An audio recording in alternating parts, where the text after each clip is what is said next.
नमस्कार मित्रों, जय महाकाल आयुर्वेद।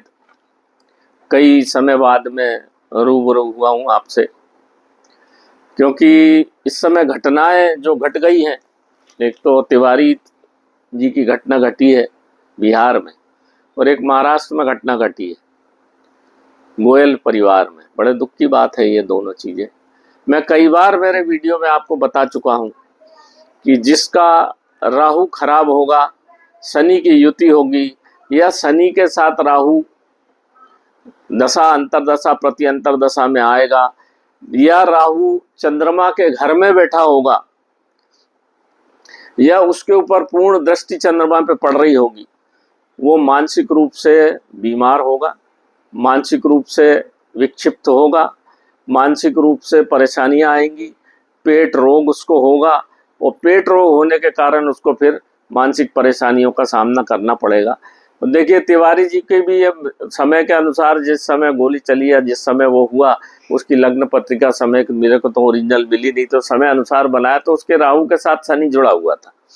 तो राहु से बुद्धि भ्रष्ट हुई, और शनि मतलब लोहा पिस्टल हाथ में लेके, और गोली से ही मरा वो। अग्निशामक यंत्र, अग्नि का प्रकोप होता है राहु, और शनि जो होता है ना, सूर्य का पुत्र है, तो गर्म है वो, तो उसी से उसकी जान चली गई। अगर उसका थोड़ा सा भी राहु ठीक कर लेता वो, तो ऐसी स्थिति निर्मित नहीं होती। मेरे पास हजारों पत्रिकाएं आती है रोज, तो मैं सबको छोटे छोटे उपाय बता देता हूँ। अब ये लड़की का भी ये देख लीजिए जो हुआ है, जिसके पहले भी इंदौर में एक कांड हो चुका है।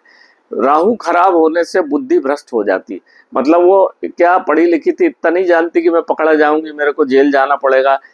एक अनपढ़ अंगूठा गंवार आदमी ये जानता है कि मैं मर्डर छुपता नहीं है। देखिए, उसमें एक वो लड़का जो वो पहन लिया था हुड वाली, लेकिन वो पकड़ा ही गया। इसको और मुस्क कभी छुपता नहीं, मर्डर कभी छुपता नहीं। पुलिस चाहे तो सब कुछ पकड़ लेती, सब कुछ कर लेती। उस एक लड़की ने इंदौर के वहां जाके किया, वो एक ने यहाँ धक्का दे दिया किले से, तो परिवार तो दोनों परिवार तो बर्बाद हुआ। अब ये वो तो मरने वाले का तो राहु खराब होगा तो वो तो चला गया दुनिया से, पर इनकी संगत में आने से वो मर गया, और उसके मरने से दो परिवार खत्म हो गए। इनको तो जेल जाना ही पड़ेगा। जिस व्यक्ति का राहु अगर शनि के साथ युति होती है, और चंद्रमा जिसका खराब, उस पर पूर्ण दृष्टि पड़ती है, तो उसकी बुद्धि भ्रष्ट हो जाती है, निश्चित रूप से होती है। वो जाएगा ही अगर उपाय नहीं करे। और राहु के बड़े सरल उपाय हैं। देखिए, हनुमान बीसा यंत्र इसलिए मैं बोलता हूँ हर घर में स्थापित करो। रामचंद्र जी को राहु लग गए थे, जैसे ही उनने धनुष तोड़ा, जैसे उनने धनुष तोड़ा, राहु लग गए, सीता जी को कैद में रहना पड़ा। और हनुमान जी महाराज ने हम्पी में जब उनसे मुलाकात हुई, तब ही हनुमान जी अगर महाराज नहीं जाते उनके साथ, तो रामचंद्र जी को भी मुक्ति मुश्किल थी। तो राहु का उपाय हनुमान जी के साथ जुड़ा हुआ है। हम और हम्पी के हनुमान जी में कोई मंदिर में, जो कर्नाटक और आंध्र की प्रदेश की बॉर्डर में, मैंने कई बार बता चुका हूँ, वहाँ कोई मूर्ति नहीं है, यंत्र लगा हुआ। वहाँ के बहुत पहले जो महाराज जी थे, बहुत वृद्ध थे, अब तो नहीं है वो, उनने मेरे को ये यंत्र दिया था। तो इस यंत्र को अगर आप घर में स्थापित करें और शनि की अंगूठी पहन लें, मैंने वीडियो डाला है, कोई महंगी भी नहीं है वो, तो आपको ये नाना प्रकार की परेशानियों से मुक्ति मिल सकती है, मिलेगी ही। और हनुमान जी का यंत्र, जो हनुमान बीसा यंत्र बता दो पास से, ये अंगूठियां रखी हुई हैं, ये शनि की ये रखी हुई है, ये देख लीजिए। बता चुका हूं मैं, बनते हुए बता चुका हूं कि नर्मदा जी के नाव से निकला, जो नर्मदा जी नाव पार कराती ना आपको नर्मदा, उसके टूटी हुई नाव से निकली हुई पत्रे की ये बनी हुई है। मैंने वीडियो भी डाला। सूर्य ग्रहण में है, सूर्य पुत्र है शनि, और नर्मदा जी के कंकर शंकर है, हनुमान जी उनके रुद्रोतार हैं। तो इससे सब काम हो जाता है। और ये काले घोड़े की नाल की अंगूठियां हैं, इस तरफ रखी हुई हैं। घोड़े को शनि कभी नहीं लगता, ध्यान रखना। इसलिए पहले लोग घोड़ा, काला घोड़ा घर में पालते थे। और आजकल तो सब नकली फर्जी चलता है, और अपने आप मिली होना चाहिए ऐसी। और ये है हनुमान बीसा यंत्र, ये हम्पी के हनुमान मंदिर में बना हुआ है। ये इसमें यह मंत्र लिखा हुआ है। इस मंत्र का जाप अगर आप 11 बार सुबह और 11 बार शाम को करते हैं, तो शनि और राहु का प्रकोप आपको कभी नहीं सताएगा। क्यों? मैं कारण बताता हूं, इसलिए हर चीज में मैं शास्त्रगत बात करूंगा। मैं अनावश्यक हवा में बात नहीं करता, जैसा लोग यूट्यूब पे बताते रहते। क्यों?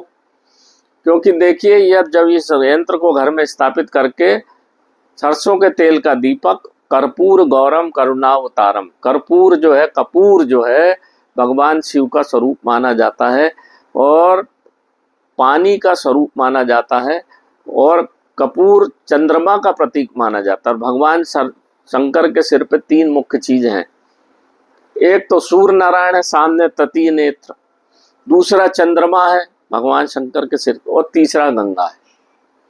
जो व्यक्ति सवेरे सरसों के तेल का दीपक लगाता है अपने घर में, थोड़ा सा कपूर डाल के, सरसों का तेल भगवान नारायण का प्रतीक हो गया और उसमें थोड़ी पीली सरसों डाल दो तो नारायण प्रसन्न हो गए। थोड़ा सा कपूर डाल देने से सवेरे तो जल का काम हो गया, भगवान के चंद्रमा प्रसन्न हो गया, राहु कुछ कर नहीं पाएगा। जहाँ पैर टूटना वहाँ खरोच तो आएगी, जो लिखा है ब्रह्मा ने, असर तो होगा पर थोड़ा सा होगा। इसके बाद शाम को तिल के तेल का दीपक इसी पद्धति से लगा दीजिए तो शनि महाराज प्रसन्न होगा, क्योंकि आपके घर में जो भी आ जा रही बीमारी घुसेगी शाम को घुसेगी, दिमाग खराब होगा शाम को होगा, जो गलत योजनाएं बनेंगी, लूट की बने चाहे मर्डर की बने चाहे किसी की बने, बिना नशे के काम होते नहीं। नशा जरूर करेगा आदमी और शाम के टाइम ये प्लानिंग करेगा। आप देखा हो कई लोग शाम को प्लानिंग करते पकड़ा गए। तो ये जब ये छाया ग्रह है अंधेरे में काम करता है, तो मेरे पास तो ढेर पत्रिकाएं आती, मैं उनको ये उपाय बता देता हूँ, ये यंत्र उनको बहुत आराम। इसका एक धूप भी आती है, महेश्वर धूप बनाते हैं, उसको घर में जलाइए, धूप दीप और बजरंगबली का ये और एक अंगूठी पहन लीजिए, बस आपको जीवन में कभी कठिनाई आएगी नहीं तो फिर ये नाना प्रकार की परेशानियों में आप फंसते चले जाएंगे। मैं इसलिए वीडियो डालता हूँ कि आप सुखी रहिए, अच्छे से रहिए। और ये छोटे से आप देखिए करोड़ों रुपए का बिजनेस, 17 करोड़ का महल, 2 हवाई जहाज, सब कुछ पानी में चला गया। अगर ये छोटा सा उपाय करते, लड़का के घर में करते, पर आजकल पैसे वाले इन सब चीजों को मानते नहीं। एक जरा से उपाय में 10-5 हजार के उपाय में उनका जीवन बन जाता, जीवन भी नष्ट हुआ, जिंदगी भर का दुख हुआ, सब कुछ हुआ। अगर ये छोटा सा उपाय कर लेते, घर में करते, तो सब परेशानियों से मुक्ति हो जाती।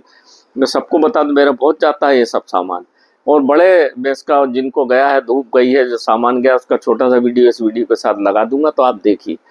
मेरे को तो कोई ज़रूरत है नहीं, पर जो सामान लगता है अष्टगंध से बनता है, अष्टगंध की स्याही से बनता है, महंगी है वो, पर बनाऊंगा जो ओरिजिनल बनाऊंगा और बिल्कुल फ़ायदा होता ही है लोगों।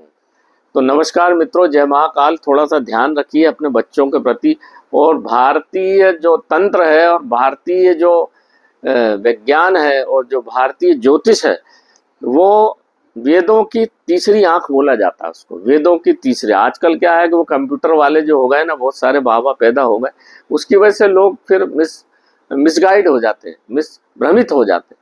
बेवकूफ बनाने वाला काम नहीं है। ज्योतिष बड़ा गहरा है, इसको कंप्यूटर पे देख के नहीं बताया जा सकता। हम जिसको भी पत्रिका लेते हैं कम से कम 3-4 घंटे लगते हैं हमको उसको देखने को, इसके बाद हम उपाय बताते हैं। तो दिन भर में 10-20 लोगों को हम उपाय बताते ही हैं, पर उसमें समय लगता है। ऐसा 5 मिनट में कोई उपाय ऐसा कंप्यूटर पर देख के रटा रटाया काम नहीं है। ज्योतिष है बड़ा गहरा। नमस्कार मित्रों, जय महाकाल आयुर्वेद। मेरी बात को ध्यान से सुनिए, समझिए, भारतीय सनातन भारतीय तंत्र को समझिए, भारतीय ज्योतिष को समझिए, और अपने ज्योतिष होती है एक टार्च जो आपको बता देती है इस रास्ते से जाओगे तो मरोगे, इस रास्ते से जाओगे तो आप ठीक से पहुंच जाओगे। बस ज्योतिष का मूल बिंदु यही है, जो समझ जाए तो समझ जाए, नहीं तो भैया आपके ऊपर भगवान कृपा बरसे रहे। सब लोग अच्छे रहो। जय महाकाल, जय आयुर्वेद।